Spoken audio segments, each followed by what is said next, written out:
Bon, ben sans plus tarder, là, je vais vous présenter notre conférencier d'aujourd'hui.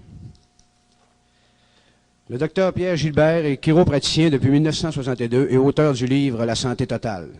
Ex-professeur du Nouvel Âge et de yoga, il a été aussi recherchiste sur le sujet des ovnis pendant près de 15 ans. Il est membre du Canadian Intelligence Service et membre de divers groupes, de divers organismes internationaux. Conférencier sur divers sujets, son cœur se tournera davantage sur l'exposition et la dénonciation des superstructures politiques qui régissent ce monde. A donné des conférences dans 3 universités et 2 grands cégeps. Il est conférencier eschatologique depuis près de 10 ans. Puis, il est invité pour l'Europe en 1996. C'est un grand honneur pour moi de vous présenter, mesdames et messieurs. Je vous demande de l'acclamer chaleureusement, le docteur Pierre Gilbert.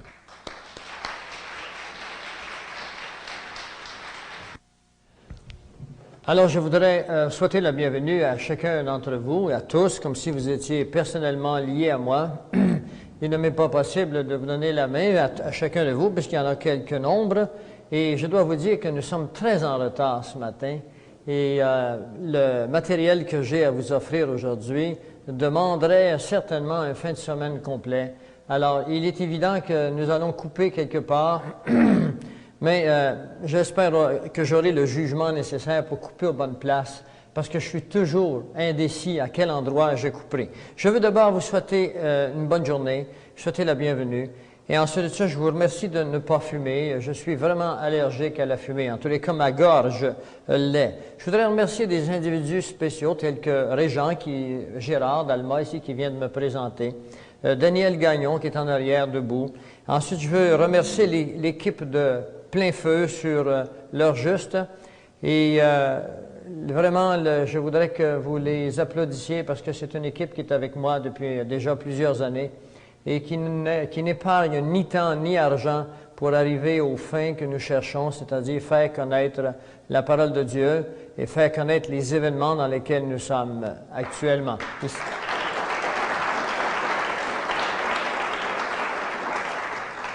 Les 2 personnages dont je viens de mentionner, c'est Isabelle Bérubé, qui est ici en avant, et Luc Gagné, qui est à la caméra, évidemment, qui fait le travail derrière la caméra, mais qui n'est jamais en avant. Alors, c'est ça, le travail de l'inconnu. Et moi, je fais la vedette en avant, mais ne vous en faites pas, je n'ai pas du tout l'intention de jouer à la vedette. Tout ce que je veux faire, c'est vous apporter un message qui, sans le fait d'accepter de jouer à la vedette, ne viendrait pas à vos oreilles. Alors, je vais vous demander une disposition spéciale aujourd'hui, parce que la plupart d'entre vous allez entendre des choses auxquelles vous n'êtes pas habitués. Vous savez, ce n'est pas parce que vous ne connaissez pas l'électronique qu'elle n'existe pas. Il y a 2000 ans, on ne connaissait même pas le mot atome. Elle était là, pareil, elle existait. Donc, je vous demande une disposition d'esprit, ouvrir d'abord vos cœurs et votre esprit, parce que ce que j'ai à vous apporter est conforme à ce que j'aime appeler la vérité. Et la vérité, ce n'est pas moi. Et ce n'est pas moi qui ai la vérité. La vérité, c'est Dieu qui l'a et c'est dans sa parole. Et je vais vous démontrer aujourd'hui où nous sommes rendus, que nous sommes à la fin des temps. Je voudrais ouvrir vos cœurs, mais je vais vous expliquer que nous ne sommes pas, comme les gens le croient, à la fin du monde. Maintenant, je voudrais vous dire que votre esprit, elle est comme un parachute. Elle fonctionne que lorsque vous l'ouvrez. Autrement, vous vous cassez la gueule. Il y a 2 nouvelles ici que je vais partager avec vous aujourd'hui. Il y en a une que j'appellerais une mauvaise nouvelle. Il y a, mesdames et messieurs, des problèmes incroyables qui viennent sur cette planète, sur l'humanité. Et ces problèmes dont je vous parle, je vais vous les démontrer, je vais vous les prouver, dans la mesure où vous voulez bien ouvrir vos cœurs et vos esprits. Je vais vous les prouver par des documents qui sont faits par les gens qui régissent ce monde, et ils sont faits également, et je vais vous les prouver également par la prophétie de la parole de Dieu. Tantôt, on a dit que j'étais eschatologiste. C'est un mot qui est ignoré par la plupart d'entre vous. Le mot eschatologie veut dire ceux-là qui étudient les signes de la fin des temps. Eschatologie veut dire toute chose amenée à sa fin. Et je n'ai pas l'intention de vous faire peur. De toute façon, c'est une réalité que vous ne pouvez échapper. Alors, l'eschatologie est l'étude de la prophétie biblique en contexte de la situation A, du temps, B, des événements internationaux. On ne peut étudier l'eschatologie en gardant son nez dans la Bible seulement. La Bible est un livre comme une boussole. De temps à autre, il faut la mettre sur la map pour regarder à quelle latitude nous sommes rendus. Et ensuite de ça, si je n'avais qu'une mauvaise nouvelle à vous raconter, je ne serais pas ici aujourd'hui, je ferais du skidoo ou encore je me cacherais derrière de la drogue ou de la boisson en attendant que les choses viennent. Mais non, vous voyez que j'ai le cœur gai, vous voyez que je lève la tête parce que je n'ai pas peur des événements qui viennent et j'ai des bonnes raisons de ne pas avoir peur parce que celui qui m'a dit qu'il y avait des mauvaises nouvelles, lesquelles nouvelles je vois par l'actualité, m'a dit d'autres choses également. Il m'a dit que bientôt, il arriverait un événement extraordinaire sur la planète Terre, une très bonne nouvelle, et je vais vous inviter, je vais vous montrer comment y participer à cette bonne nouvelle. Encore une fois, si vous ouvrez votre parachute, parce que toute l'humanité est en chute libre. Il faut ouvrir son parachute. Je voudrais également, avant de commencer cette conférence, vous signaler que nous ne sommes pas une religion. Nous ne sommes pas une secte. Nous ne prônons aucune religion. Nous ne prônons aucun mouvement, aucune secte. Nous sommes plein feu sur leur juste, une compagnie qui a pour mission, avec des vidéocassettes et des conférences, de faire connaître A, la parole de Dieu, B, spécialement cette partie de la parole de Dieu consacrée à la prophétie. Et c'est pour ça que nous aurons des cassettes vidéo qui sont faites professionnellement et nous vous invitons à vous les procurer.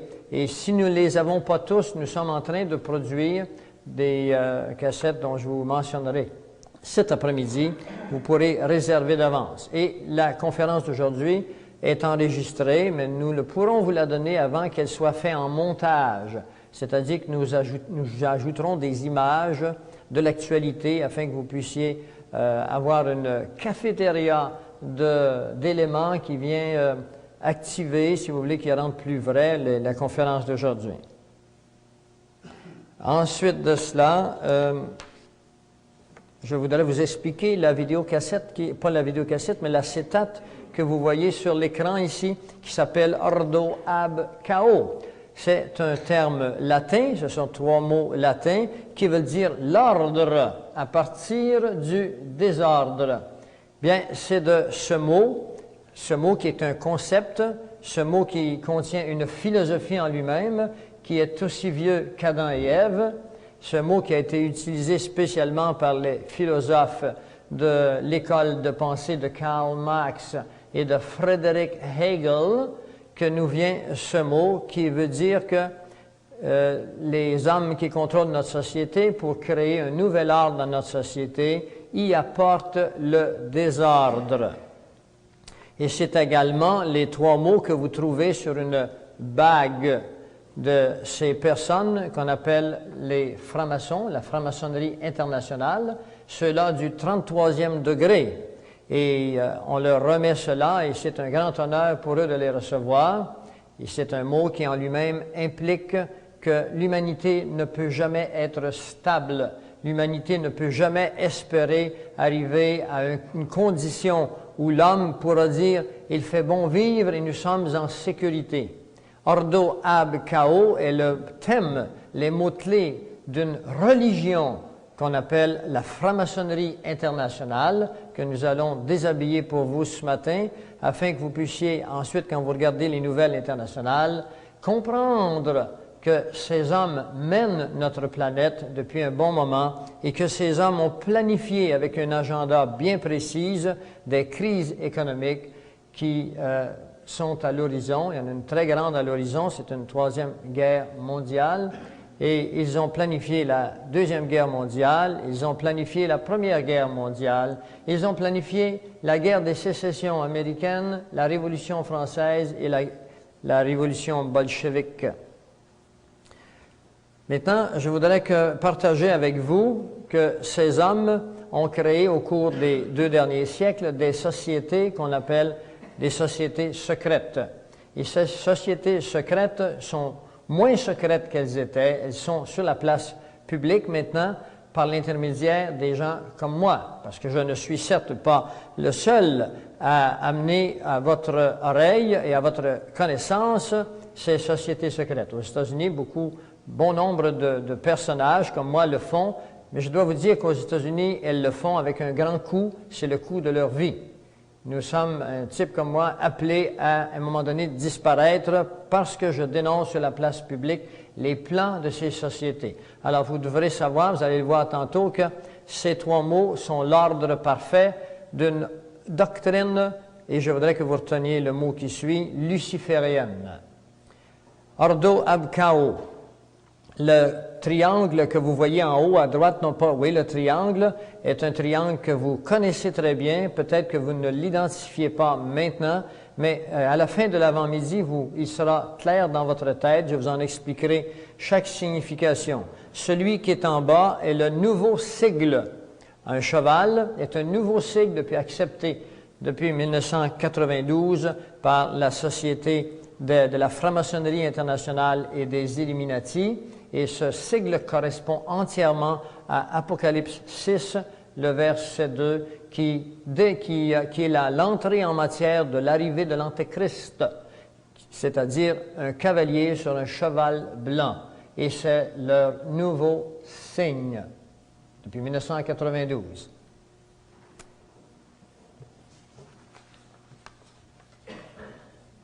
Maintenant, je vais exposer pour vous les sociétés secrètes. Premièrement, il existe une société secrète qui s'appelle les Illuminati.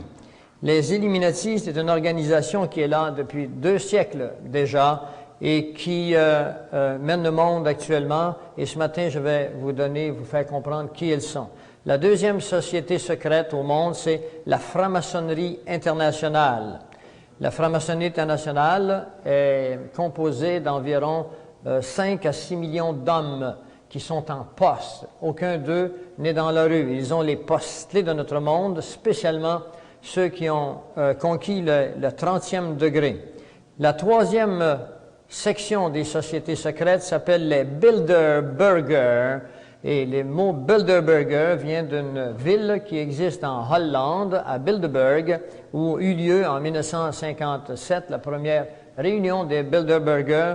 Et leur plan, leur fonction, c'est d'amener le contrôle financier global dans notre société au niveau d'une organisation de contrôle total afin d'appauvrir les populations de la Terre, afin de rendre l'Amérique du Nord un pays entièrement communiste.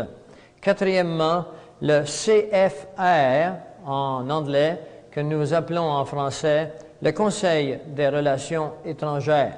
Ce sont des mots que j'apporte à votre attention parce que tantôt nous allons vous les faire comprendre.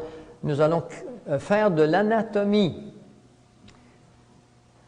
Et finalement, non pas finalement, mais la 5e grande société secrète s'appelle la Commission trilatérale. Si vous écoutez les nouvelles américaines, spécialement une émission américaine qui s'appelle Learer Hour, c'est une émission avec les meilleurs journalistes américains et régulièrement il y a là des gens de la Commission trilatérale et du CFR. 6e, la Société des Skull and Bone de Yale University. Cette société comprend des grands hommes, enfin, nous pouvons nous asseoir et qualifier le mot grand ici, des hommes connus, des hommes politiques, tels que M. George Bush. C'en est un, entre autres. Et finalement, la Société des Rose-Croix, aussi appelée Rosicrucian, dont la plupart de leurs membres ne savent pas dans quoi ils sont. Vous parlez à un ex-Rose-Croix, Rosicrucian. Maintenant, je voudrais, avant de commencer, et nous sommes en retard, je vous le dis d'avance, vous placer avant toute chose quelques déclarations de personnalités connues dans le monde. C'est les déclarations dont vous voyez actuellement sur l'acétate. Je voudrais que ce soit clair entre nous, parce qu'il n'y a pas que des gens dans la salle qui écoutent mon discours. Il y a également des cassettes ici qui sont enregistrées et qui iront dans différents pays francophones. Eh bien, nous ne sommes pas nécessairement d'accord avec les déclarations des personnes qui sont là. Nous ne sommes pas toujours en désaccord non plus. Ce que je veux vous montrer, ce sont des déclarations de personnalités connues afin de vous situer dans le contexte, afin que vous compreniez que la production de l'heure juste, plein feu sur l'heure juste, n'invente pas des choses. Nous ne faisons que les scruter, les analyser et vous vous rapporter. Alors, la première déclaration est de Jean-Paul II. Voici ce que déclare Jean-Paul II. Il nous dit, vers la fin de cette décennie, ceci a été fait en 1992, nous vivrons le premier gouvernement mondial à exister dans la Société des Nations. Un gouvernement avec l'autorité absolue de décider toutes les issues de la vie humaine. Alors, c'est une déclaration qui vous montre que Jean-Paul II sait ce qui s'en vient. Et malheureusement, il ne donne pas les détails.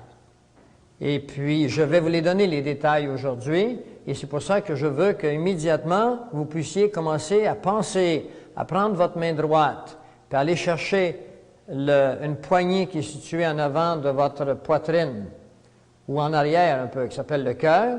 Mais imaginez que c'est une poignée qui tire un cordon pour que votre parachute s'ouvre. Ouvrez votre esprit. Si vous n'ouvrez pas votre esprit, vous ne pourrez pas comprendre. Et vous êtes appelés à comprendre. La parole de Dieu nous dit, à la fin des temps, ceux qui sont intelligents seront sauvés. Voulez-vous être intelligent? Le mot intelligence, dans le contexte ici, ne parle pas de quotient intellectuel. Il parle d'information. Voulez-vous être informé? Le mot intelligent, dans certains endroits dans la parole de Dieu, est associé au contexte de information. Moi, je fais partie, par exemple, du Canadian Intelligence Service, service d'information canadienne. Il y en a qui font partie de la CIA, Central Intelligence Agency, agence d'information centrale. C'est la même chose, ce sont des informations. Et cette déclaration est placée dans The Keys of This Blood. C'est un livre qui a été écrit par Malachi Martin, qui est un jésuite, qui a interrogé le pape et fut un conseiller des 3 derniers papes.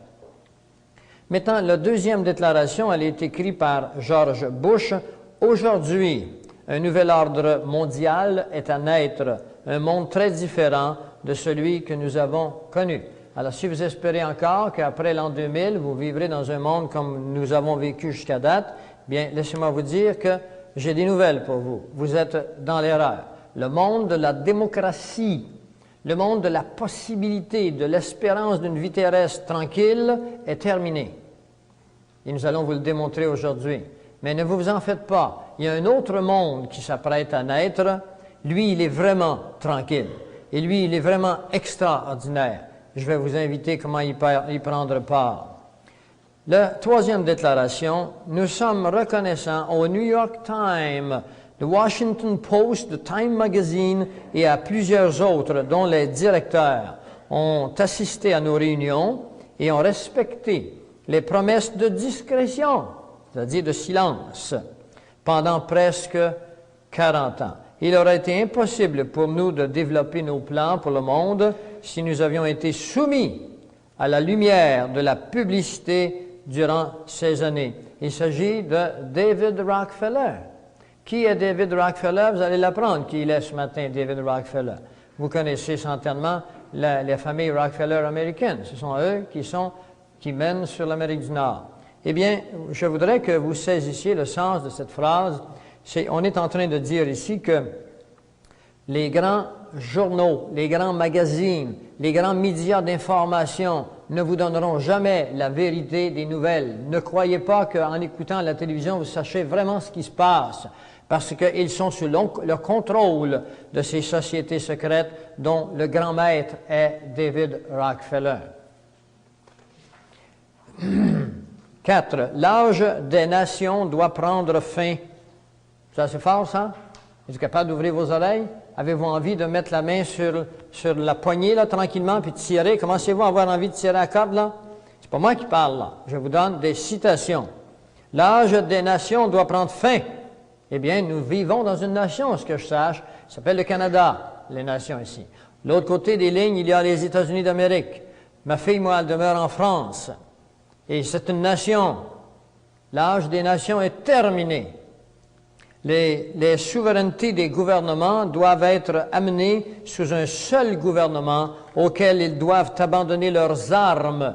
Nous allons vous montrer que M. John F. Kennedy, en 1961, avec le décret de loi 87-297, a vendu les États-Unis d'Amérique aux Nations unies. Il le regrettera, il le déclarera dans un discours fait à l'Université de Columbie, aux États-Unis. Et il dira, avant que je quitte cet office, je dois avertir les gens d'Amérique du Nord qu'il y a un complot pour la perte de nos droits et de nos libertés. Et il imprimera 10 milliards de billets appelés United States Note, des notes, c'est-à-dire des billets vraiment imprimés pour le peuple américain, par le peuple américain. Il en imprimera 10 milliards et 10 jours après, il se fera tuer à Dallas. L.B. Johnson, qui le suivra, retirera immédiatement les billets. L.B. Johnson est un franc-maçon du 33e degré. Le numéro 5. Je planifie de retirer les armes de tous les citoyens américains et de vous les remettre. Cette phrase a été dite par Bill Clinton le 16 novembre 1994 sous la directive présidentielle PDD numéro 25. PDD numéro 25 se trouve dans un livre qui est ici, qui s'appelle « Le dernier dictateur mondial qui vient ». Il est là, il est vivant, il va rentrer en action très bientôt. Et ce nouveau dictateur mondial sera le dictateur sur une organisation qui s'appelle, que vous pensiez, une organisation de paix. Et c'est quand on dit des choses comme je vous dis qu'on risque notre vie, ça s'appelle les Nations Unies. Les casques bleus vont bientôt devenir des casques noirs. Alors, il a déclaré ceci lorsqu'il prenait des vacances à Hawaï en 1994, et c'est un militaire qui était là, qui a entendu le discours, qui était un chrétien, et qui, le lendemain, dans son église, s'est levé debout et a déclaré ceci. Alors, c'est pour ça que vous voyez M. Rock du Canada, le ministre Rock du Canada, qui met tout en branle pour faire tomber le port des armes au Canada, aux États-Unis. Et toutes les nations qui ont accepté de se débarrasser de leurs armes en sont passées sous la domination de la dictature. Vous ne devez pas vous débarrasser de vos armes.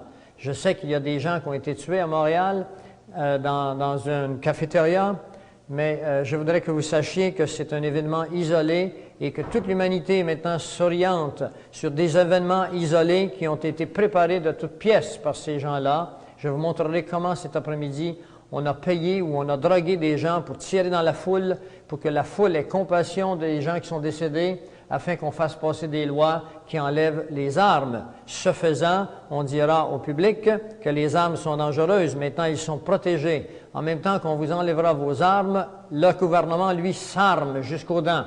Et ce n'est que la répétition de ce qui est arrivé depuis des siècles. Le 6e, en 1935 demeurera dans l'histoire, car pour la première fois, une nation civilisée oblige l'enregistrement de ses armes. Nos rues seront plus sécuritaires, notre police plus efficace, et le monde entier suivra notre exemple. Cette phrase fut prononcée en 1937 par Adolf Hitler. Et vous savez ce qui a suivi. Alors, tous les gouvernements qui ont désarmé leur population l'ont fait dans le but de ne pas rencontrer d'opposition. C'est contre le 4e amendement des États-Unis qui prévoit que chaque citoyen ait un droit de port d'armes, obligation de port d'armes, en cas que les gouvernements rebelles viennent amener le peuple sous la dictature.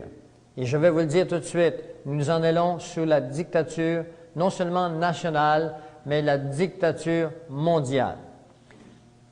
Le numéro 7, nous devons agir aussi rapidement que possible vers un seul gouvernement mondial, une seule religion, un seul chef mondial. Ceci a été exprimé par Robert Miller.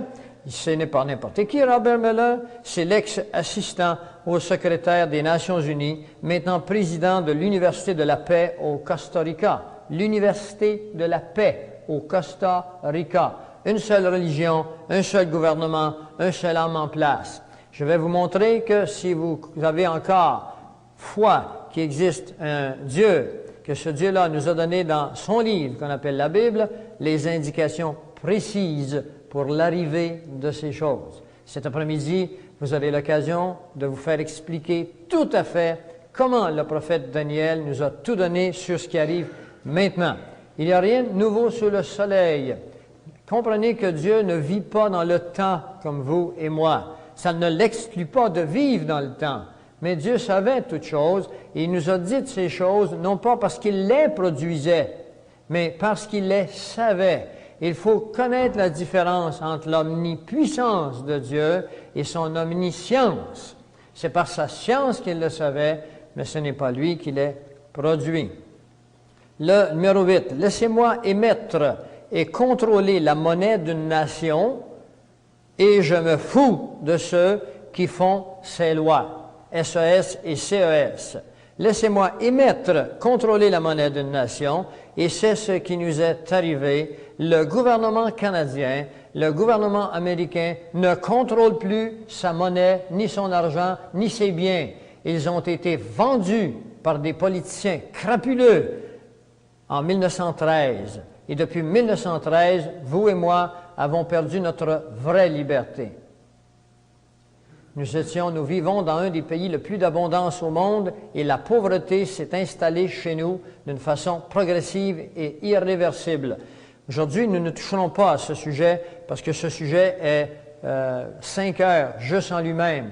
Mais dans une cassette que nous allons imprimer en décembre, je l'espère, nous vous révélerons comment les sociétés secrètes se sont emparées de notre monde sans l'usage des armes par le système bancaire et nous ont réduits à l'esclavage, vous et moi.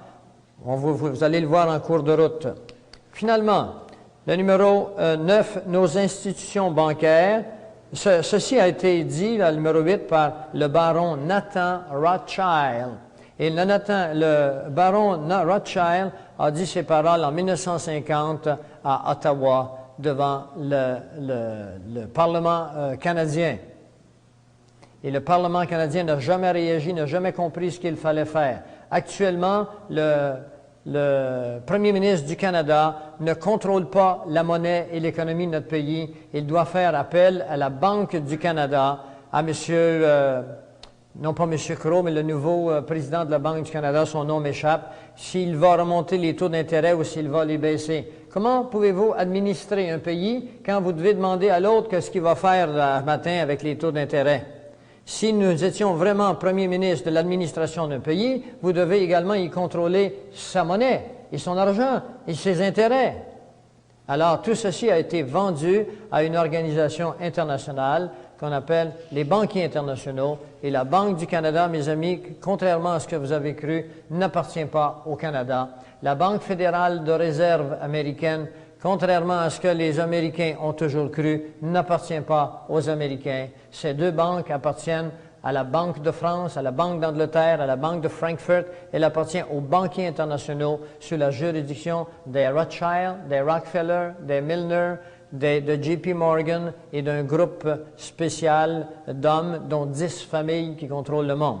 Je ne veux pas m'embarquer trop sur ce sujet aujourd'hui, sur la partie des sociétés secrètes, mais je voudrais que tranquillement vous tiriez la main de plus en plus sur votre parachute. Il faut que vous compreniez pourquoi qu'on a une dette semblable au Canada, pourquoi qu'on s'en va vers la pauvreté, pourquoi qu'on ferme des hôpitaux, pourquoi qu'on a de plus en plus de suicides, pourquoi les gens deviennent de plus en plus sans loi et sans foi. Tout ceci a été organisé pour produire le thème d'une philosophie qui s'appelle Ordo ab Chaos. Et le dernier, finalement, les États-Unis doivent être forcés à s'abandonner à l'autorité de la Banque mondiale afin de progresser vers le nouvel ordre mondial. Ceci a été écrit par Félix Rohatyn, qui est un membre du CFR, ou ce que je vous ai dit tantôt, le Conseil des relations étrangères dont nous allons déshabiller ce matin. Eh bien, ce n'était que l'entrée en matière. Vous étiez dans le portique. Si vous avez froid un peu, je vous invite maintenant à entrer. Je voudrais vraiment commencer ma conférence maintenant. Je voudrais vous expliquer d'où nous vient ce grand contrôle international, comment il a commencé finalement. Et puis pour cela, bien, il faut aller loin en arrière, il faut aller dans le passé, il faut aller jusqu'à l'an 458. Et je vais lire un peu, vous m'excuserez. Voyez-vous, je n'ai pas cette mémoire théâtrale des artistes de tout retenir par cœur, mais je connais assez bien mon matériel. Vous aurez l'occasion de poser des questions. Alors, il faut retourner vers l'an 458 à partir d'un homme qui s'appelle Mérovie, qui est le premier roi des Francs. Francs, ça veut dire français. Et cela s'appelle la lignée du Saint Graal. Il y a des gens peut-être dans cette salle ou qui entendront qui font partie d'un groupe qu'on appelle la Vérité dans la Lumière avec un homme qui s'appelle Abdrouchin, qui prône être le Fils de l'homme et qui a écrit beaucoup de livres dont j'ai été initié vers l'âge de 25 ans, qui ont influencé ma vie et qui m'ont permis de concevoir et de voir dès cette époque qu'il y avait dans le monde une société secrète de désinformation. Il est important que vous compreniez ça. Une société de désinformation. Cette société n'est pas sous la direction unique d'un seul homme. C'est un réseau de désinformation. Et je vous dis quelque chose là. Il n'est pas naturel à l'homme de chercher Dieu. Alors, Dieu dit que dans son Fils Jésus, il dit « Je suis la vérité ». Alors, les gens aiment mieux aller vers l'homme parce que la relation est plus facile, on le voit, et entendre ce que l'homme a à dire et croire ce que l'homme dit au lieu d'aller vers Dieu et voir ce que lui a à dire dans son livre qu'on appelle la Bible. Alors, la lignée du Saint Graal, il faut remonter au roi français Mérovie avec toute la lignée des rois d'Europe et même le pape Étienne IX, qui est alors le chef de l'Église romaine au XIe siècle. Charlemagne et Pépin III se diront mariés à des princesses mérovingiennes. Le roi français Philippe Auguste II, le fils de Louis VII, capturera le duché d'Anjou et le passera à la dynastie des Habsbourg, qui mène encore sur l'Europe actuellement, et ainsi se continuera cette lignée à travers l'Europe. Les croisades du 11e au 16e siècle joueront un rôle important pour cette lignée de sang. Je dois vous avertir immédiatement qu'il y aura dans la conférence de ce matin une progression vers des événements qui vous toucheront de plus en plus. Vous devez aller dans les racines. Si vous comprenez les racines, vous comprendrez les feuilles de l'arbre. Plusieurs croisades furent françaises et eurent pour mission la liberté de la Terre sainte des musulmans. En l'an 1061 de notre ère, Geoffroy de Bouillon conquit Jérusalem. Il déclarera être de la lignée de David et il créera une société secrète appelée l'Ordre de Sion, appelée aujourd'hui les Prieurs de Sion. Elle fut fondée en l'an 1089, changea de nom. Dans les années à venir, Geoffroy de Bouillon et son groupe secret établiront des plans pour réaliser leurs objectifs. Ouvrez vos oreilles parce que vous verrez que les objectifs de Geoffroy de Bouillon sont les mêmes que les sociétés secrètes d'aujourd'hui. Et je vais vous les révéler, leurs objectifs, et vous allez les voir après, et vous allez comprendre ce qui arrive. Pourquoi qu'il y a une si grande dette au Canada, pourquoi on ne respecte plus de valeurs. En 1118, Hugues de Payne créera les Chevaliers Templiers. Et là, je viens de penser un mot qui sonne aux oreilles de plusieurs. Les Chevaliers Templiers. Et ils placeront Baudouin de Renaud, frère de Geoffroy, le premier grand maître. Ils adopteront la marque mérovingienne comme leur emblème, c'est-à-dire une croix rouge que vous voyez ici sur l'écran, qui demeure encore la croix rouge d'aujourd'hui. Quel était maintenant le but exposé de ces chevaliers? Parce que toute organisation secrète doit avoir une couverture où le public qui ne connaît pas pense qu'ils font du bien, eux. Alors, quelles étaient leurs façons de passer inaperçus? Eh bien, ils disaient qu'ils étaient là pour surveiller les routes de Jérusalem pour les pèlerins qui s'y rendaient de tous les peuples. Ils se déclarèrent soumis au pape et à aucune autre autorité. Les 9 personnes appelées les pauvres chevaliers se rendirent à Jérusalem et ils furent reçus dans les quartiers de Baudouin. Alors, c'était un château du temps de l'époque. Dans l'époque, c'était les châteaux d'aujourd'hui. Il n'y avait pas l'eau courante. Alors, ils y passèrent une dizaine d'années à une activité bien particulière. Écoutez-la, cette activité. Avec des paysans qu'ils engageaient, ils creusèrent les alentours du temple pour y découvrir les trésors du temple de Salomon. Et moi qui arrive d'Israël, je dois vous dire qu'on voit encore des fouilles tout autour de Jérusalem, du mur des Lamentations, et c'est rempli de fouilles. À chaque jour, on trouve des choses extraordinaires, parce qu'il y a 4 couches, 4 civilisations qui y ont passé. En 1953, un rouleau de cuivre découvert près de la mer Morte indique qu'un trésor de près de 138 tonnes d'or et d'argent y avait été englouti par les prêtres juifs en l'an 70 de notre époque. Ils revinrent en Europe avec les richesses de Salomon. Ils bâtirent des châteaux partout en Europe. Ils devinrent les fameux gardiens du Graal. Pour ceux qui ne savent pas ce qu'est le Graal, c'est supposément cette coupe dans laquelle Jésus aurait bu à la dernière scène. Il faudrait que vous compreniez que c'est une totale invention. Devant la richesse et le pouvoir, ils se séparèrent bientôt de l'évêque de Rome, du pape, et ils établirent leur propre roi.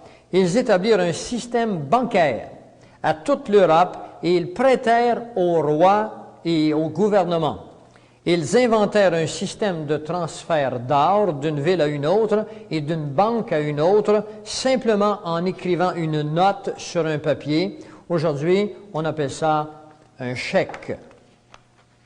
Et la raison pour laquelle ils firent cela, c'est qu'ils se faisaient voler leur or durant le transport. Alors, ils finirent par dire au roi, à UX, nous allons garder votre or, nous allons vous envoyer un papier qui est un émissaire du montant que nous gardons pour vous. Et finalement, ils passèrent la même or à 5, 6, 10 pays.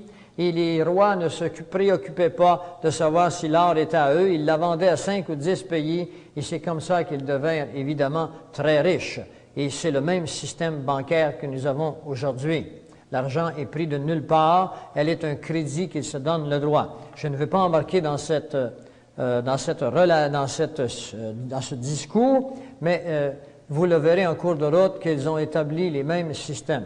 Alors, leur vrai but, c'était le contrôle monétaire et politique mondial.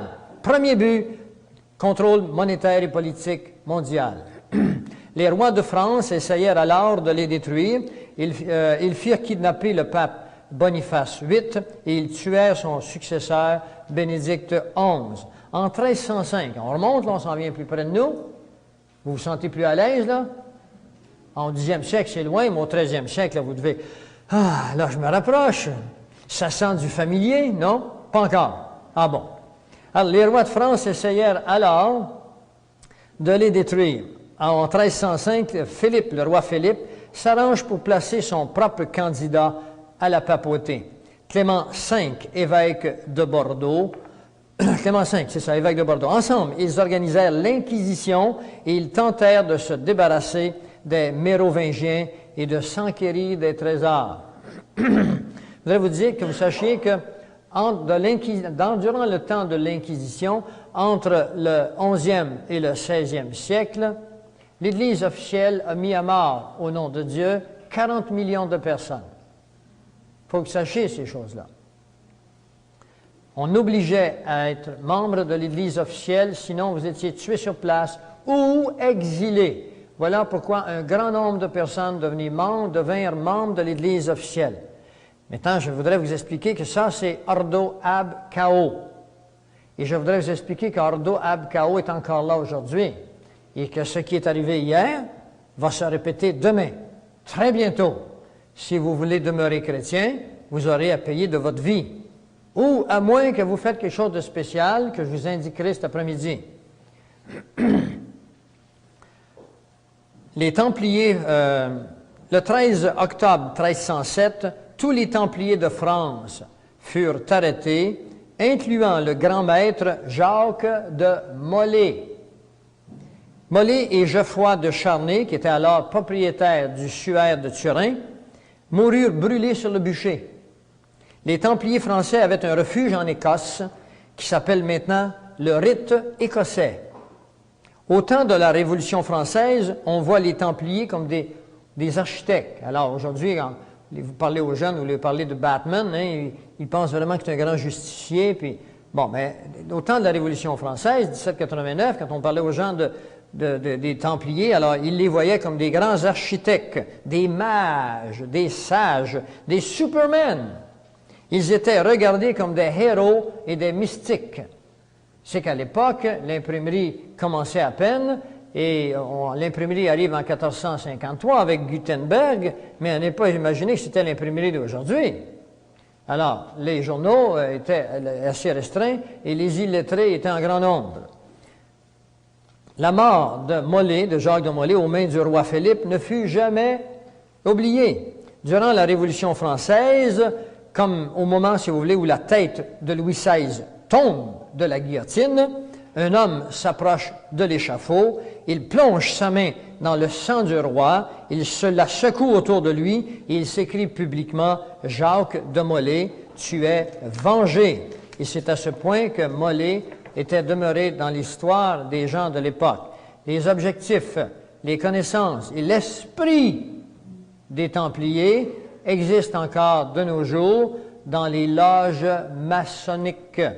Il existe aux États-Unis une société appelée la Société Jacques de Molay en 1995. Les Mormons et les maçons ont des rites qui proviennent des Templiers. Elena Petrovna Blavatsky parle de la sagesse des Templiers. C'est elle qui a institué les chevaliers blancs. C'est elle qui a institué cet ordre du Nouvel Âge, qui sera connu ensuite par Alice Bailey et Annie Besant. Adolf Hitler faisait partie d'une société secrète appelée le Groupe de Thulé, plus tard qui se transformera dans toute sa philosophie et ses doctrines dans un mouvement qu'on appelle le mouvement naziste. Il faudrait que vous compreniez maintenant que vous devez mettre vos deux mains sur la poignée et tirer très fort. Parce que si vous ne voulez pas comprendre ce qui va suivre maintenant, vous ne comprendrez jamais la nature du monde dans lequel nous vivons. Et vous allez continuer comme un enfant à espérer que papa va résoudre tous les problèmes du monde. Vous allez continuer à espérer que papa, c'est le plus fort au monde. Quand il vient des petits garçons à mon bureau, moi qui ont 5 ans et moins, je lui demande, je prends le plaisir à lui demander, c'est qui le plus fort du monde? C'est mon papa. Et si vous pensez que vos gouvernements sont les plus forts du monde, qui vont vous protéger, vous êtes comme dans l'illusion de votre petit garçon qui a 5 ans et moins. Vous devez préparer vos familles à ce qui va suivre. Et je mets ma tête sur la bûche quand je vous dis des choses comme ça. Je ne vous dis pas que ça va arriver demain matin.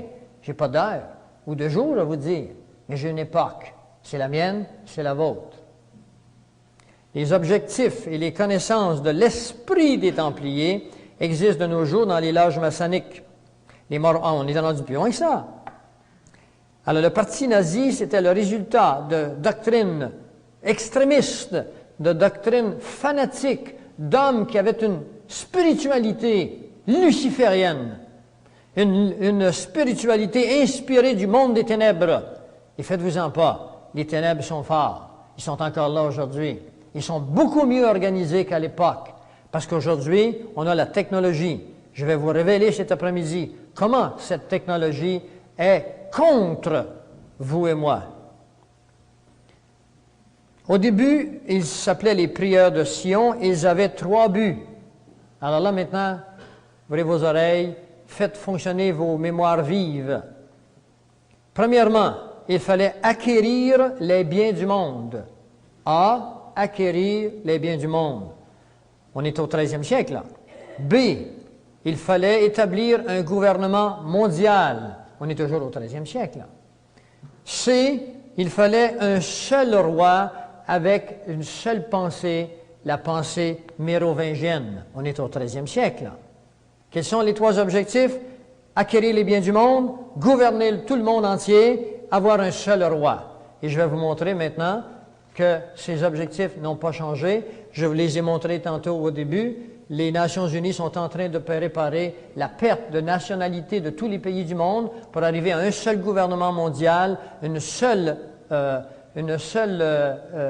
sphère de gouvernement, un seul roi et une seule religion. N'excluez jamais que les hommes d'en haut qui sont intéressés au bien du monde ont exclu la religion. Les hommes qui sont en haut ont une foi, mais ce n'est pas la foi chrétienne. Le mot foi veut simplement dire confiance. Ils ont confiance en un Dieu, mais ce n'est pas le Dieu, ce n'est pas mon Dieu, ce n'est pas le Dieu de la Bible, c'est leur Dieu. Et maintenant, à la fin de l'avant-midi, vous connaîtrez leur Dieu, et vos yeux s'ouvriront dans la mesure où vous tirez sur le parachute, parce qu'autrement vous allez atterrir sans parachute. Il n'y en a pas beaucoup qui s'en sortent, surtout quand vous montez dans les avions d'aujourd'hui. Et si vous atterrissez sur les Laurentides, vous atterrissez dans la mer à 50 000 à l'heure, ça fait aussi mal que sur le roc.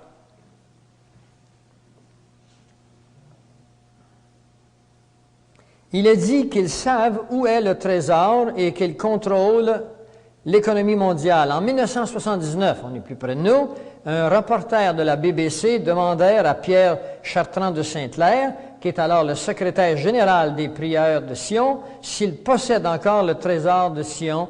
Il répondit, il sera retourné à Jérusalem en temps voulu. Parce que Jérusalem, mettez-le dans vos têtes, c'est le centre de l'humanité. Le peuple juif, c'est l'horloge de l'humanité. Les Juifs ne sont pas un petit peuple quelconque, c'est le peuple de Dieu, le peuple physique de Dieu.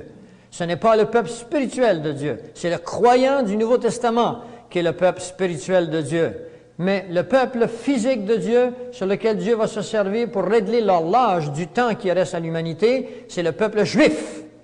Et cet après-midi, je vais vous révéler, je vais vous décoder comment on peut comprendre ces choses. Alors, en 1903, on présenta au tsar de Russie un document qui s'appelle le Protocole des sages de Sion. Le tsar déclara outrageux et provoquant et demanda qu'il soit détruit.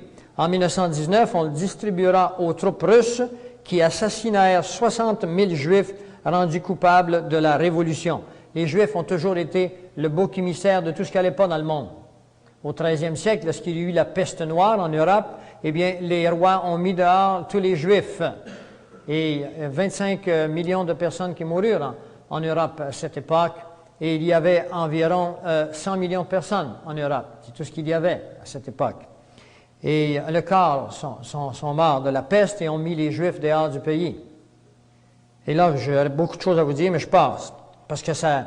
Isabelle, toi, tu connais les ordinateurs, tu sais, quand tu rentres dans un programme, comment est-ce qu'on peut aller loin? Alors, il faut que je fasse attention parce que j'ai envie d'entrer dans un programme, je vais m'abstenir.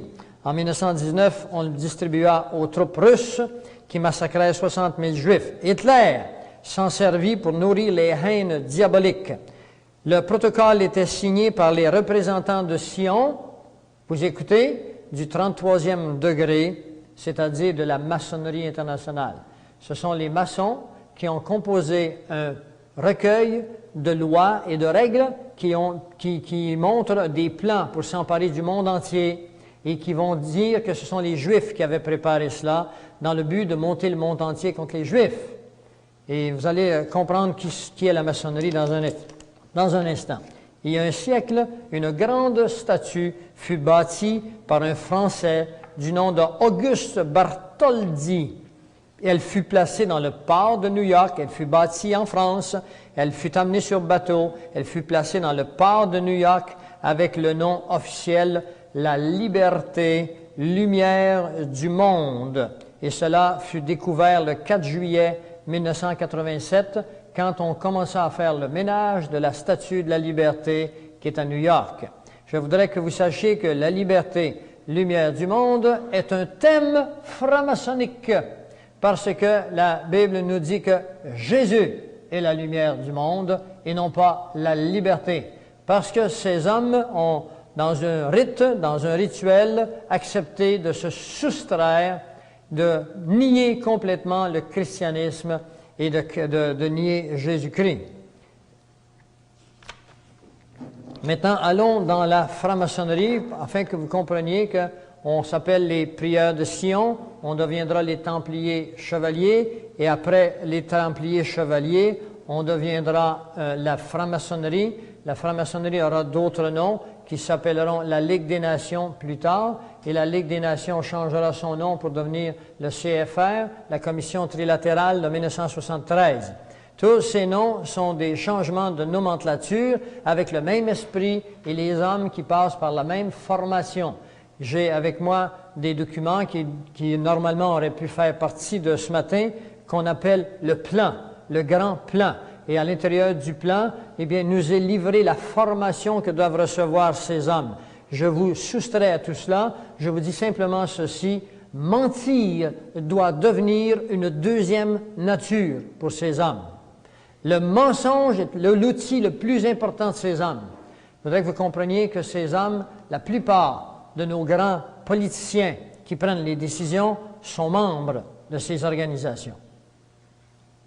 La franc-maçonnerie, l'institution maçonnique, doit son existence à une confrérie de maçons constructeurs qui voyageaient en Europe dès le 8e siècle. Dès le 8e siècle, ils se partageaient des secrets qui étaient reliés à leur métier. On ne retrouve les premières traces du mot franc-maçon qu'en 1376, sous la forme anglaise de Freemason. Il semble que le mot libre dans ça, liberté, le préfixe semble vouloir le dire. Un ouvrier qui était hors du commun. Il bénéficiait de franchises accordées par l'Église, des franchises accordées par les souverains. Ils étaient libres des obligations des corporations ou libres de naissance. C'est ce qu'on appelle aujourd'hui un citoyen naturel. Chacun de vous, actuellement, n'êtes pas au Canada des citoyens naturels. Vous êtes des citoyens sous la loi de l'Admirauté. Et à ce titre, sous la loi de l'Admirauté, vous êtes dans un grand bateau. Et dans ce grand bateau, vous êtes un meuble. Et c'est le gouverneur général qui a reçu le droit de disposer des meubles comme il le voudra. Et c'est pour ça que vous êtes des payeurs de taxes. Il faut que vous changiez de statut, passez du statut de payeur de taxes ou de citoyen sous la loi de l'Admirauté aux citoyens de loi naturelle pour cesser de devenir un payeur de taxes. Je vous apprends des choses, mais ceci est dans la Constitution canadienne. Et cela a été réglé par des gens qui ont fait la Constitution canadienne et qui savaient ces choses, ils ont prévu une plus grande liberté. C'est pour ça que le Canada et l'Amérique du Nord étaient des pays bénis de Dieu, qui nous ont été enlevés depuis 1913 à cause de l'arrivée en masse des lois maçonniques et de la maçonnerie internationale. C'est en Bretagne, en Grande-Bretagne, surtout en Écosse, que l'on trouve au début du XVIIe siècle les premières traces de la franc-maçonnerie moderne, soit la transition entre une maçonnerie de métier, écoutez là, transition d'une maçonnerie de métier à une maçonnerie de pensée. En 1702, la loge londonienne Saint-Paul édictait que, entre parenthèses, les privilèges de la maçonnerie ne sont plus désormais réservés seulement aux ouvriers constructeurs, mais ils seront étendus aux personnes de tous les États qui voudront y prendre part. Vous pouvez y prendre part. Sans qu'il y a un chemin à suivre. Commence alors l'histoire de la maçonnerie moderne qu'on appelle la maçonnerie symbolique. Le 24 juin 1717, le jour de la Saint-Jean, les membres de les 4 loges londoniennes se réunissent et ils forment la Grande Loge de Londres, qui est la première fédération des loges maçonniques. En 1723, ils on publiera à Londres « The Constitution of Freemasons », l'implantation par les Anglais des loges maçonniques en France, arrive vers 1725. En 1738, la première obédience française, qu'on appelle Fédération des loges, voit le jour. C'est la Grande Loge de France. En 1773, apparaît une autre obédience qu'on appelle le Grand Orient de France. Si jamais j'entendais parler du Grand Orient de France, c'est une loge maçonnique. La loge de Londres se proclame la Grande Loge d'Angleterre. Et c'est elle qui compte alors des loges à travers tout le pays, en Angleterre, et même dans ses colonies. Le Canada est une colonie Angleterre, les États-Unis, la Nouvelle-Zélande et l'Australie. Les Anglais vont l'exporter jusqu'en Turquie, en Chine, au Nicaragua, en Europe, c'est la contagion dans les Pays-Bas, en Autriche, au Luxembourg, en Hollande, en Allemagne, en Hongrie, la Roumanie, la Bulgarie, la Grèce, la Suisse, les pays scandinaves, la Russie, l'Europe méridionale et le Portugal. Autrement dit, la franc-maçonnerie est partout, dans tous les gouvernements mondiaux. Et quand vous comprendrez leurs objectifs, vous verrez dans un instant que vous comprendrez ce que c'est que la franc-maçonnerie. Je dois terminer la franc-maçonnerie avant d'aller à la pause. La franc-maçonnerie compte différents rituels. Au nombre des rites d'usage d'aujourd'hui, on trouve le rite écossais le plus accepté. Alors, le rite maçonnique écossais est le plus accepté au monde et contient entre 5 à 6 millions de personnes. Il est né en France au début du 18e siècle. Le rite écossais rectifié remonte au 18e siècle. Il y en a d'autres, je les passe parce que nous sommes trop en retard. Vous n'aviez qu'à arriver avant. Publiquement, cette société se veut une organisation philanthropique. Vous n'avez pas entendu, là, vous avez ri. Je peux faire des faces, mais je ne suis pas obligé de rire. Publiquement, écoutez bien, publiquement, cette société se veut une société philanthropique. Messieurs, dames, il faut que vous vous déshabilliez de votre naïveté. Nous sommes naturellement naïfs. Si quelqu'un nous dit qu'il travaille au nom du bien, on donne son sang. Soyez sur vos gardes.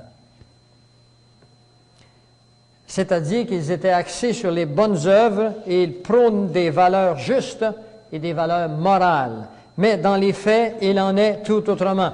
Dans le livre « The Lost Keys of Freemasonry », ça veut dire les clés perdues de la maçonnerie, Manly Palmer, 33e degré, révèle que, écoutez, l'ordre maçonnique n'est pas une organisation simple, sociale, mais elle est composée de tous ceux qui sont liés ensemble pour apprendre et appliquer les principes du mysticisme et les rites occultes. Les francs-maçons sont des druides. Oh là là! Les francs-maçons sont des druides de nos jours, écrit Albert Churchward, un franc-maçon du 33e degré. Hutchinson nous dit que la franc-maçonnerie a emprunté plus de doctrines et de cérémonies des druides qu'elle en a pris ailleurs. Ben oui, mais ça ne vous dit rien si vous ne savez pas ce qu'est un druide. Eh bien, les druides, c'était des prêtres occultes qui adoraient plusieurs dieux, qui pratiquaient l'astrologie et qui offraient des sacrifices humains. Et là, vous allez commencer à comprendre que les guerres ont été instituées par ces grands prêtres dans le but de faire couler beaucoup de sang pour rendre hommage à leur Dieu. Le vrai visage de la maçonnerie n'est révélé qu'aux initiés du très haut niveau. Les francs-maçons du 20e degré ne connaissent rien de tout ça. C'est une farce monumentale. C'est des cours de sociologie, de protection entre eux, jusqu'au 30e degré. Au 30e degré, l'initiation doit se faire en reniant Jésus, en reniant la Bible et en donnant sa vie à Lucifer. Le vrai visage de la maçonnerie n'est révélé qu'aux initiés. William Hurst, un haut dignitaire des loges, écrit ceci, l'initiation maçonnique. Pour ceux qui désirent simplement une organisation sociale, un peu de cérémonie pittoresque, c'est une bonne occasion pour eux. Mais la maçonnerie ne sera jamais plus qu'une formalité pour eux, parce que comme elle a toujours été pour beaucoup de gens. Et eux-mêmes resteront toujours, on parle des maçons qui précèdent le 30e degré, resteront toujours dans l'ignorance de la signification et de son but et de ses grandes possibilités. Albert Pike, dans son livre Morale et dogme, des anciens rythmes rituels écossais, écrit en page 819, « Une partie des symboles y sont divulgués à l'initié, mais ce dernier est intentionnellement induit en erreur. On ne veut pas qu'ils comprennent. Ils ne sont pas encore assez engagés, ils n'ont pas fait les preuves. Leur vraie explication est réservée aux adeptes et aux princes de la maçonnerie. Il nous dit ceci dans ce livre qui fut préparé pour le Conseil suprême des États-Unis. La Bible, dit-il, avec toutes les allégories qu'elle contient, la Bible n'a aucune allégorie, n'exprime que d'une manière incomplète et voilée, disent-ils, la science religieuse des Hébreux. La vraie philosophie secrète et traditionnelle ne fut écrite que plus tard sous des voiles encore moins transparents. Ainsi naquit une seconde Bible inconnue des chrétiens, ou plutôt incomprise par eux. 3 points.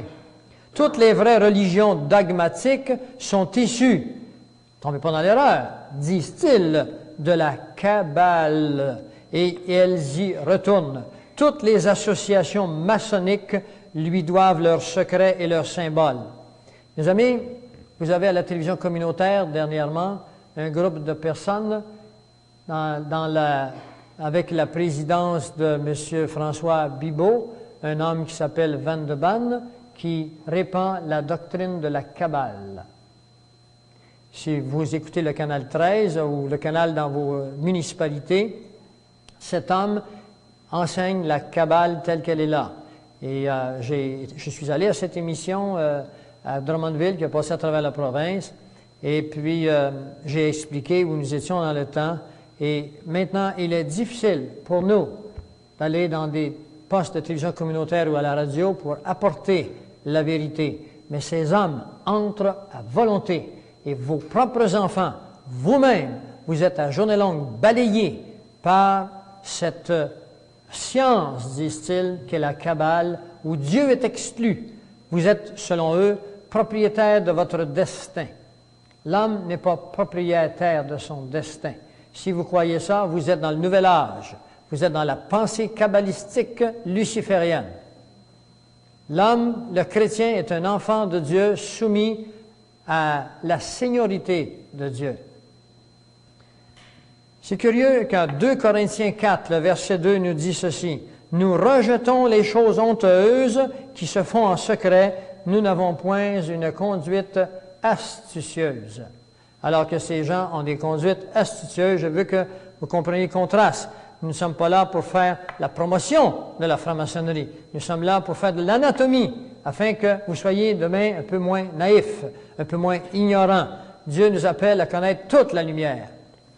La Kabbale, c'est l'ensemble des traditions juives relatives à l'interprétation mystique de l'Ancien Testament. L'Ancien Testament ne s'interprète pas d'une manière mystique, il s'interprète en contexte. Il est des plus anciens systèmes philosophiques occidentaux. Il est la fondation sur laquelle vous trouverez l'astrologie, le tarot, l'alchimie, la numérologie, la mythologie, la magie. C'est une science occulte qui prétend mettre ses adeptes en communication avec le monde des esprits. C'est du quotidien de nos jours de voir les gens qui font appel aux esprits. Je voudrais que vous sachiez que c'est de l'occultisme. Et c'est anti-biblique, c'est anti-chrétien. Si vous vous livrez à ces choses, vous êtes en abomination devant la parole de Dieu, devant Dieu. Vous le trouverez dans le Deutéronome 18. Oswald Wirth nous révèle que le livre de l'apprenti, il faut que je finisse ces choses-là, qui s'appelle « Quantité de maçons s'imaginent connaître la maçonnerie alors qu'ils ne soupçonnent même pas l'existence de ces mystères et de son ésotérisme. » Alors j'en passe, évidemment. La maçonnerie est une religion. Dans le livre du maître d'Oswald Wirth, nous lisons à la page 22, « Reste à savoir si la franc-maçonnerie est oui ou non une religion. » Il dit ceci, « Cesserait-elle d'en être une parce que les autels de ces temples sont consacrés au culte de la liberté, de la fraternité et de l'égalité. Voilà 3 mots que je voudrais que vous connaissiez. Liberté, fraternité, égalité. Ce sont les thèmes, les mots-clés de la franc-maçonnerie internationale. Ce sont par ces mots qu'eut lieu le rassemblement de la Révolution française. Ceux qui ont étudié l'histoire un peu se souviennent très bien que Robespierre publiait des documents dans lesquels on proclamait la liberté, la fraternité et l'égalité. Cette liberté vous dégageait de toute autorité civile ou divine. Elle est la même aujourd'hui. Ce sont des mots clés que vous devez retenir. Ayons, disait-il, le courage de nous tenir religieux, de nous affirmer apôtres d'une religion plus sainte que toutes les autres. C'est ainsi que le premier effet de l'initiation pour les maçonneries, c'est de purifier l'apprenti de toute mentalité chrétienne, s'il en a une. Il est curieux de voir que dans 1 Jean 1, le verset 7, il est marqué « Mais si nous marchons dans la lumière, comme il est lui-même dans la lumière, nous sommes mutuellement en communion, et le sang de Jésus, son Fils, nous purifie. » Voyez-vous, la doctrine luciférienne est diamétralement opposée au christianisme. Dans le christianisme, aucun de nous n'est capable de nous sauver. C'est Christ qui vient nous sauver. Par son sang, c'est le sang de Jésus qui nous purifie. 1 Corinthiens 1:30. Dans la maçonnerie, c'est l'homme qui se purifie en se sanctifiant lui-même, en étant une personnalité de grande envergure. Alors voilà le genre de doctrines subtiles qui ont infiltré les religions, les gens qui pensant se sauver en faisant du bien. On va vous expliquer ça après-midi. Ce sont des doctrines qui deviennent à moitié de la franc-maçonnerie internationale. Vous ne pouvez pas être sauvé parce que vous êtes bon, parce que vous faites du bien, parce que vous avez souffert. On va voir ça après-midi. C'est contraire à l'enseignement chrétien. L'homme ne va pas vers Dieu, c'est Dieu qui vient vers l'homme. L'homme est incapable de se sauver, c'est Dieu qui vient le chercher. Vous n'avez qu'une chose à faire. Après-midi, on vous dira ça. Dans le livre « Une loge révèle, maçonnerie ou initiation », nous retrouvons la citation suivante. « Notre initiation, nos rituels, nos symboles remontent à l'Égypte ancienne. » Alors voilà où vous commencez à comprendre la racine de ces mots. C'est pour ça que la Bible nous parle souvent de l'Égypte comme étant ce qu'il y a de plus païen. Et ces doctrines viennent de l'Égypte. Ils viennent de l'Égypte ancienne en ce qui concerne la forme symbolique, mais ils sont antérieurs et existent depuis que l'homme est apparu sur terre. Depuis, surtout, on n'a pas beaucoup de connaissances de l'homme préalablement au déluge. On a le prophète Enoch qui est là, on a la Genèse qui nous en parle, mais comment étaient les sociétés secrètes de cette époque? On le sait en fonction de la pensée luciférienne qui existe depuis que l'homme fut tenté par Lucifer.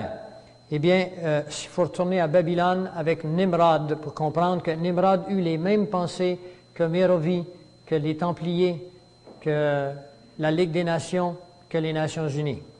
La Ligue des Nations et les Nations Unies, c'est un même mot qu'ils ont viré à l'envers parce que la Ligue des Nations a été rejetée par le Congrès américain en 1923. Alors, il fallait revenir à la charge, mais sous un autre nom. 1945, à la fin de la guerre, on créera les Nations Unies. En Égypte, les confréries des bâtisseurs jouaient un rôle prédominant. Pharaon lui-même était un maître d'œuvre. Ils avaient des choses secrètes qu'on appelle la langue sacrée, la science des symboles, le déchiffrement des lois créatrices, l'astrologie, la magie, l'alchimie, pour ne citer que quelques-unes. Alors, je vous en passe ici parce que nous sommes très en retard, vous n'êtes pas arrivés à temps. Je vais vous le dire jusqu'à demain matin. Albert Pike est un grand pontife de la franc-maçonnerie universelle du 33e degré. C'est le grand prêtre de l'Église satanique qui déclarera le 14 juillet 1889 ce que nous devons dire à la foule. Il ne dit pas cela aux francs-maçons du 10e, 20e, 29e degré. Il faut commencer au 31e degré. Voici ce qu'il leur dit. Ce que nous devons dire à la foule, c'est que nous adorons un Dieu, mais que le Dieu que nous adorons est sans superstition. À vous, grands inspecteurs et généraux souverains, nous disons ceci pour que vous puissiez le répéter aux frères du 32, 31 et 30e degré, la religion maçonnique devrait être pour nous tous initiés de haut degré, maintenue dans la pureté de la doctrine luciférienne. Si Lucifer n'était pas Dieu, disent-ils, qu'est-ce que Adonai, c'est-à-dire Jésus, le Dieu des chrétiens, pourquoi le Dieu des chrétiens, dit-il, le calomnierait, c'est-à-dire prendrait la peine de répandre des fausses choses dangereuses sur son compte? Parce que Jésus nous dénonce Lucifer et ses œuvres. Alors il dit, s'il n'était pas Dieu, pourquoi Jésus le dénonce? Et c'est là que naîtra Ardo Ab Kao, que vous retrouvez toutes sortes de formes, entre autres le sigle de l'acupuncture, par exemple, qui est comme un S avec un noir avec un blanc à l'intérieur et un S blanc avec un noir à l'intérieur, qui veut dire que le bien et le mal sont intrinsèquement liés, le positif et le négatif, le yin et le yang. Ce sont des signes de Ardo Ab Kao luciférien. Il y en a beaucoup d'autres, on va vous en montrer tantôt. Alors, il dit, cette déclaration fut faite à l'époque au 23 suprême Conseil du monde. Dans 1 Jean, au verset 1, il dit, au commencement était la parole était avec Dieu. Puis dans 1 Jean 14, et la parole a été faite chair, elle a habité parmi nous, pleine de vérité, pleine de grâce. Alors, il est question ici qu'il n'y a pas de ténèbres en Dieu. Alors que croient que les ténèbres et la lumière sont intrinsèquement liés. Dieu et Lucifer sont eux-mêmes. Et c'est pour ça qu'une des grandes doctrines du mouvement luciférien, c'est celui-ci, il en est en haut comme il en est en bas. Vous avez déjà entendu cette phrase-là? Ceci veut dire que Dieu et Lucifer sont mêlés, sont le même. Le grand Albert Pike, le général Albert Pike, considéré comme l'un des plus grands francs-maçons, a écrit le livre « Morale et dogme ». Jusqu'à récemment, ce livre était donné aux francs-maçons initiés. Dans un circulaire franc-maçon, il est écrit à propos de Pike, « Il n'y a pas d'homme plus pur et plus noble qui s'est tenu à l'autel de la franc-maçonnerie. Il fut le plus éminent maçon du monde. » Dans Romains 3, 23, il est marqué, « Tous sont péchés, sont pécheurs, tous sont pécheurs, et tous sont privés de la gloire de Dieu. » Ça veut dire qu'il n'y a pas un homme qui est arrivé au monde depuis Adam qui peut se dire pur. Tous les hommes ont hérité du péché d'Adam transmis dans vos germes génétiques, dans l'ADN. Et ceci fut découvert par des scientifiques russes qu'il y a dans les germes, dans la génétique de l'homme, quelque chose qu'ils ne comprennent pas, qui ne lui permet pas de vivre au-delà de X années, qui ne lui permet pas de tenir une ligne de conduite continue, qu'ils ne comprennent pas. Vous et moi, si vous êtes chrétiens, comprenez que c'est le fruit du premier péché. Alors cet homme se déclare pur, c'est exactement ce que Lucifer fit devant Dieu, et il se déclara pur. Et sa doctrine répandue maintenant chez les hommes qui mènent notre monde, et les a emmenés dans des initiations qui se croient pures. Et eux ne vous croient pas, vous, purs. Vous allez voir dans un instant, ils vont vous offrir comme sacrifice humain sur l'autel de leur doctrine à leur Dieu. Et ceci est préparé, et je vais vous expliquer ça cet après-midi. Cette conférence est composée d'éléments qui semblent disparates, mais c'est un casse-tête qui va prendre toute son entité dans la globalité.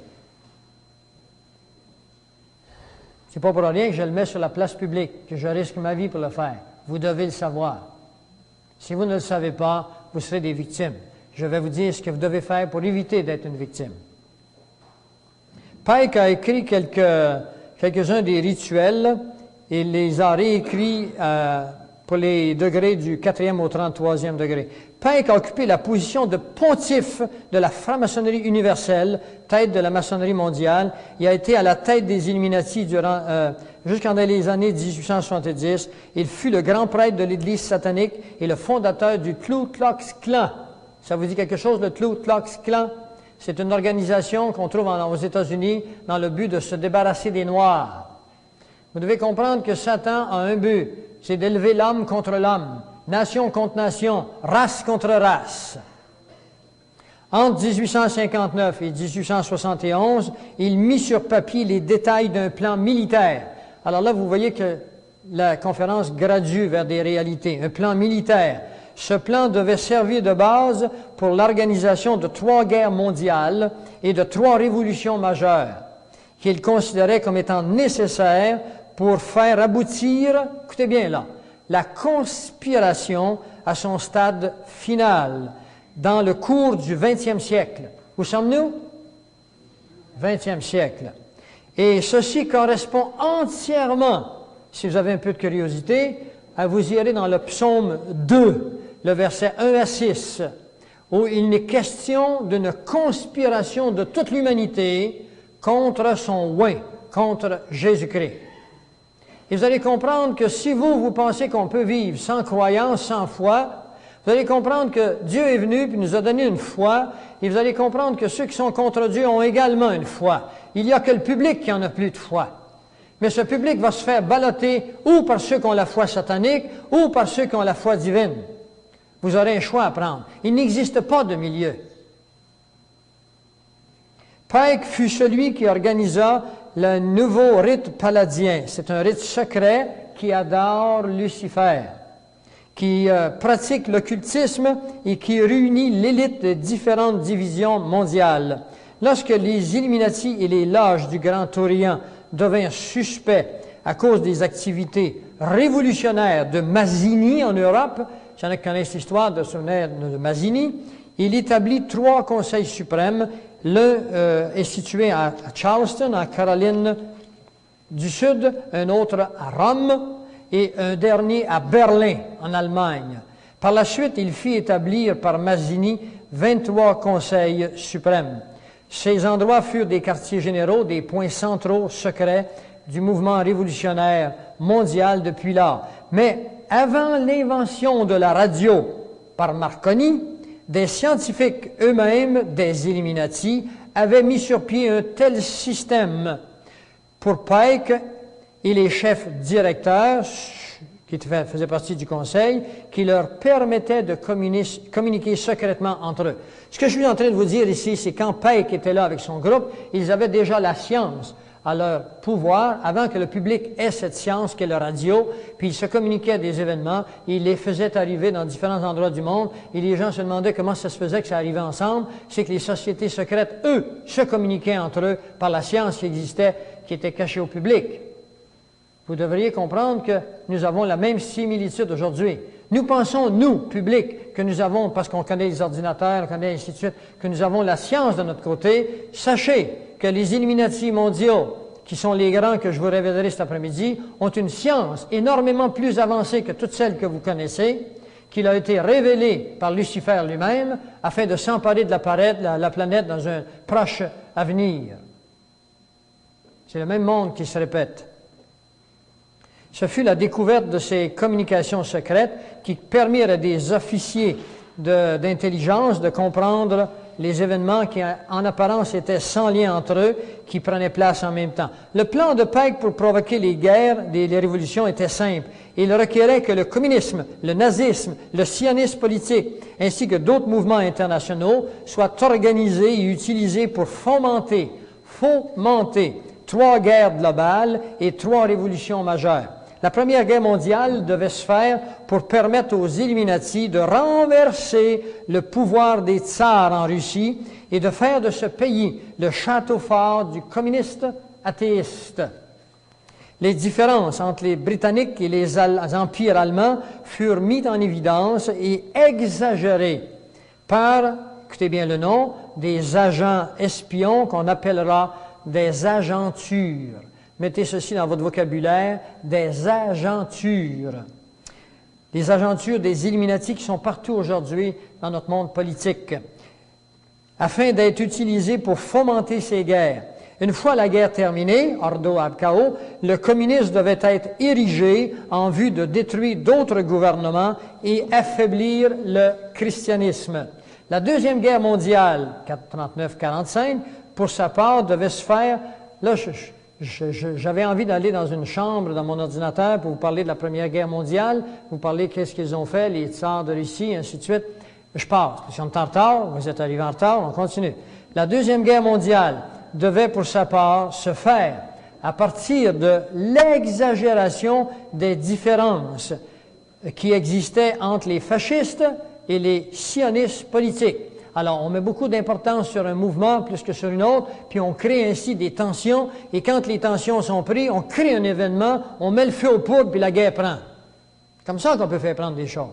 Il y a des gens qui ont cette capacité, quand ils arrivent entre deux personnes qui normalement sont en paix, et un troisième arrive, et tout le monde se chicane. Ils ont cette capacité de mettre le feu aux poudres. Eh bien, il y a longtemps qu'ils savent ça, eux. Cette guerre devait se faire de telle sorte que le nazisme y serait détruit au profit de l'accroissement de la force politique sioniste. Ce qui, par conséquent, devait permettre à Pike, selon le plan de Pike, écrit dans la moitié du 19e siècle, l'établissement de l'État d'Israël en Palestine.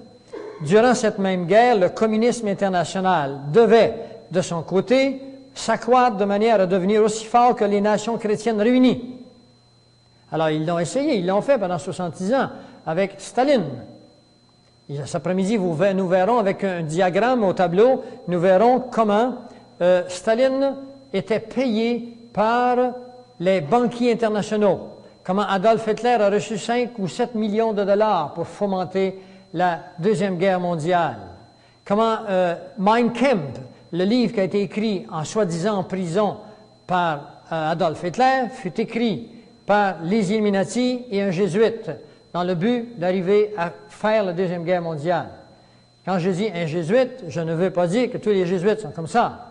Je veux simplement dire que c'était un jésuite. On peut être traître au sein de quelque chose qui a une formation qui se veut autrement. On se servira, par exemple, de Pierre Teilhard de Chardin, qui est un jésuite, pour fomenter la pensée de l'évolutionnisme, qui est un des pères de l'évolution qui est antichrétien. Nous avons été créés et non évolués. Durant cette même guerre, le communisme... C'est bon. Alors, le communisme devait être retenu pendant un petit bout de temps, tout en étant gardé en échec jusqu'au jour où il devait servir. Alors, ouvrez grand vos oreilles. Il y a une cassette ici, je pense, Isabelle, qui va là. Pour la réalisation du cataclysme social final. Le cataclysme social final. Et c'est un mot que je vais vous retenir. Le cataclysme social final. Mes amis, nous entrons à grands pas dans la troisième phase de Pike. Nous entrons bientôt dans un cataclysme social final. Mais ne vous en faites pas, n'ayez pas peur, j'ai une bonne nouvelle pour vous. Je ne suis pas ici que vous apporter de mauvaises nouvelles. Je vais vous dire comment vous soustraire au cataclysme social final. Quelqu'un pourra-t-il dire ici, par exemple, que le président Roosevelt des États-Unis et le premier ministre Churchill de Grande-Bretagne, tous les deux francs-maçons, se concertèrent pour mettre en application une telle politique. Peut-être que je l'oublierai cet après-midi, mais un mois avant que les Japonais attaquent Pearl Harbor en 1945, oui, sachez que Dwight Eisenhower connaissait que les Japonais allaient attaquer Pearl Harbor. Il n'est pas intervenu, et c'était le général de l'époque. Qui était Eisenhower? C'était un franc-maçon du 33e degré. La Troisième Guerre mondiale, elle fut pensée pour se faire à partir de l'exagération des différences mises en évidence par les agentures, les agents espions des Illuminati et existants entre le sionisme politique et Israël et les chefs du monde musulman. Oh là là! Si vous connaissez un peu les événements, vous devez bien savoir qu'Israël est sur le point de se faire attaquer de tous bords et de tous côtés par les factions musulmanes. Et ceci a été préparé par Pike il y a déjà plus d'un siècle. Leur plan suit une coordonnée bien précise. Pourquoi? Parce que leur plan n'est pas un plan d'homme, c'est un plan luciférien. Satan existe, mes amis, puis il est encore présent, même si les hommes meurent. Lui a un plan, puis il le transmet, son plan.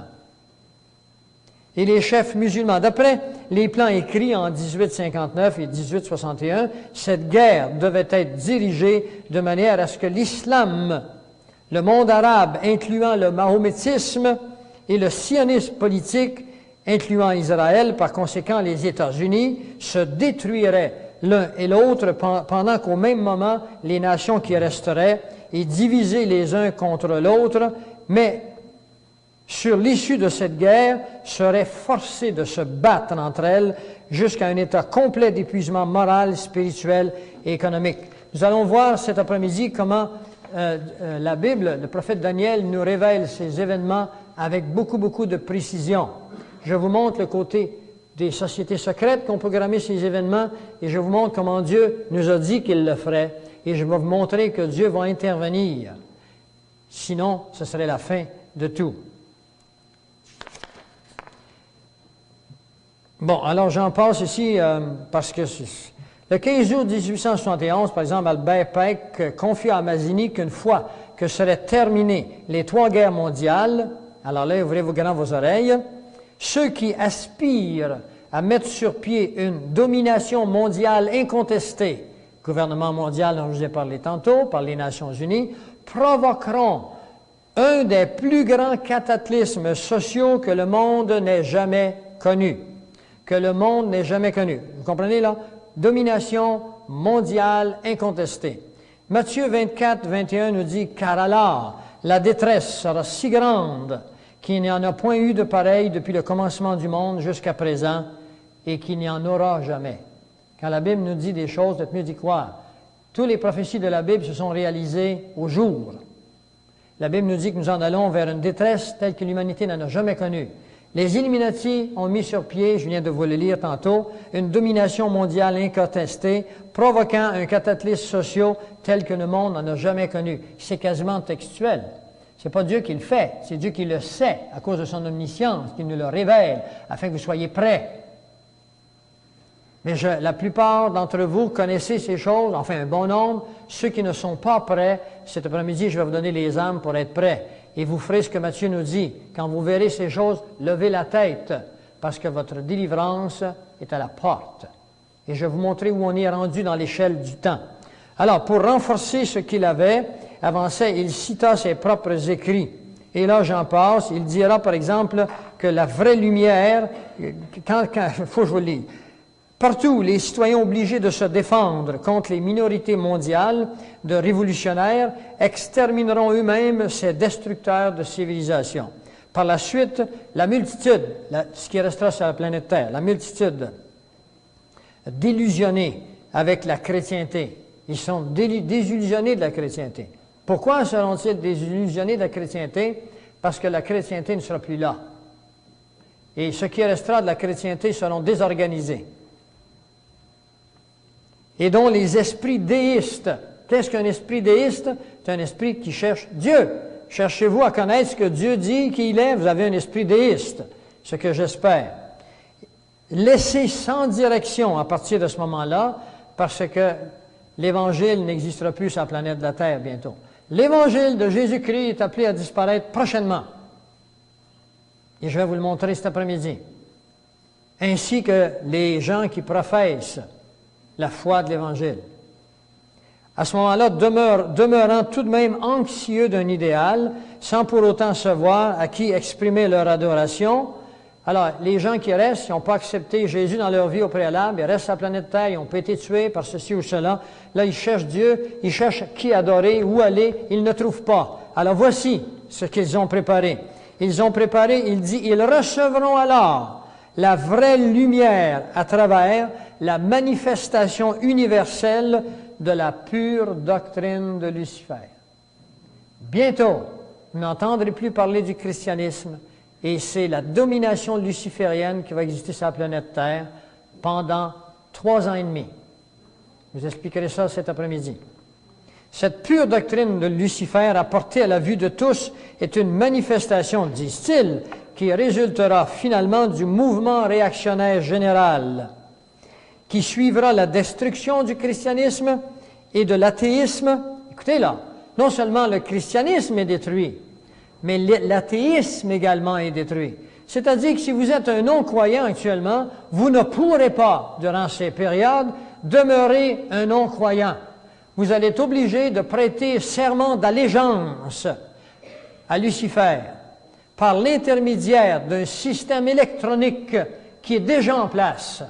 Si vous pensez que ce système est à venir, alors là, vous vous trompez.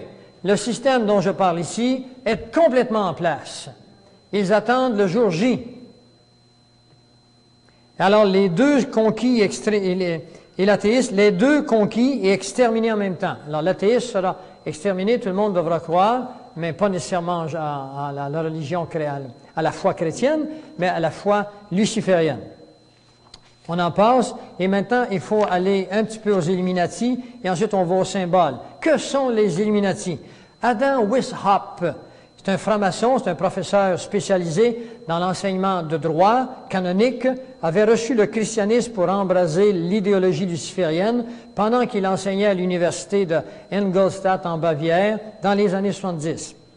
En 70, écoutez ce qu'on va faire, on va prendre 10 minutes maintenant, et puis on va continuer ça juste après.